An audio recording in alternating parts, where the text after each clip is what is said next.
From the corridors of power to the digital town square, our world is a labyrinth of connections. But who's pulling the strings? Who's in the loop and who's being left out? You're watching Closed Circuit. We go beyond the headlines, beyond the rhetoric, to bring you the unfiltered analysis of the social and political currents shaping our lives. Get ready to see the bigger picture. This is Closed Circuit.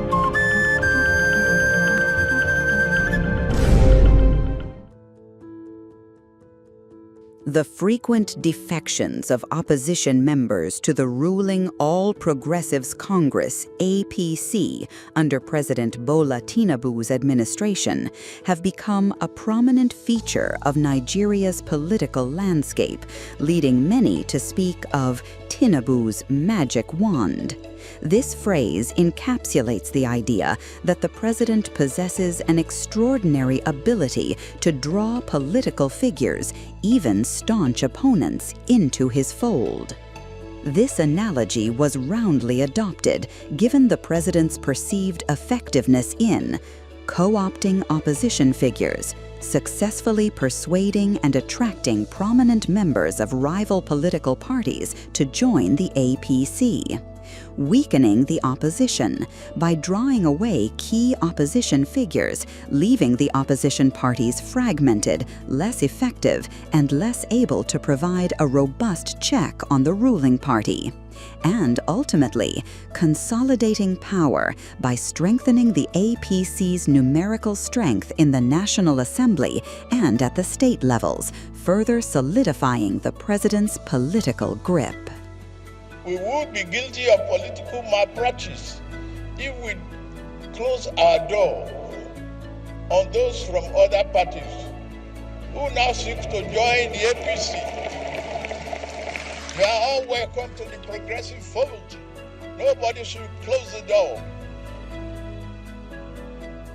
Political parties fearful of members leaving may be better served by examining their internal processes and affairs.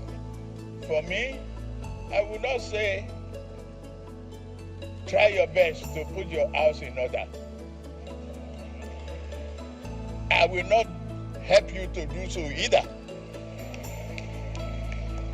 It is indeed a pleasure to witness you in such a disarray. While the magic wand implies an almost supernatural ability, the reasons for these defections are rooted in the realities of Nigerian politics. Majorly, lack of strong ideologies in Nigerian parties is perhaps the most fundamental reason, as Nigerian political parties are often described as platforms for personal ambition rather than ideological commitments. Furthermore, the Nigerian president controls immense power and patronage, including appointments to ministerial positions, heads of parastatals, ambassadors, and other influential government roles. For many politicians, aligning with the president offers the quickest route to power, influence, and access to resources. For those who lost elections or feel marginalized within their current parties, defection to the ruling party can be seen as a path to political relevance and survival, especially if they aim to contest future elections. While the magic wand suggests persuasion, it's often accompanied by a carrot and stick approach. The carrot being the promise of appointments, contracts, or protection, while the stick might involve pressure, legal troubles, or political marginalization if they remain in opposition. Perhaps one of the strongest reasons for the defections, many analysts argue, is the need to seek protection from the anti-corruption agencies. There's a common perception that politicians facing corruption allegations or investigations defect to the ruling party in hopes of gaining political protection or having their cases slowed down or dropped. While not explicitly stated, this belief is a strong motivator for some. Lastly, and certainly not the least of numerous reasons alluded to the current wave of defections, is the belief and hope by especially politicians seeking re-election that being in the same camp with the president and, in extension, the ruling party will give them an undue advantage should their elections end up in the various tribunals and courts of final arbitration, where the president is believed to wield immense power over the judiciary, as well as the other critical decision-making organs of elections conflict resolution. The whole idea of joining another political party, and precisely the ruling party, is simply because of the belief that in 2027 they are going to write the results of election. Nothing else.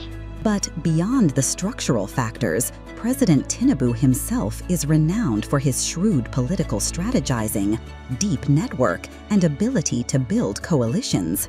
He has a long history of successfully nurturing political alliances and strategically dismantling opposition structures dating back to his time as governor of Lagos State. His ability to identify and court influential figures, even those with whom he has had past rivalries, contributes to the perception of a magic wand. While President Tinubu and the APC argue that these defections are a natural part of a democratic process and reflect the desire of individuals to join a progressive movement, many observers remain concerned about the long-term health and vibrancy of Nigeria's multi-party democracy given this trend. We have to make a choice. Either we want to practice democracy the way it should be practiced, or the way it is being practiced, or we define democracy on our own whims and caprices.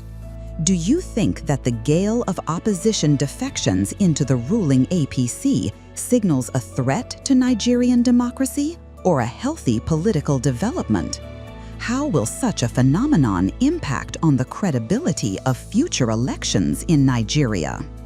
Share your thoughts on the comment section, subscribe for notifications on future posts, and share this video to further enlighten your friends and allies. Thanks for watching.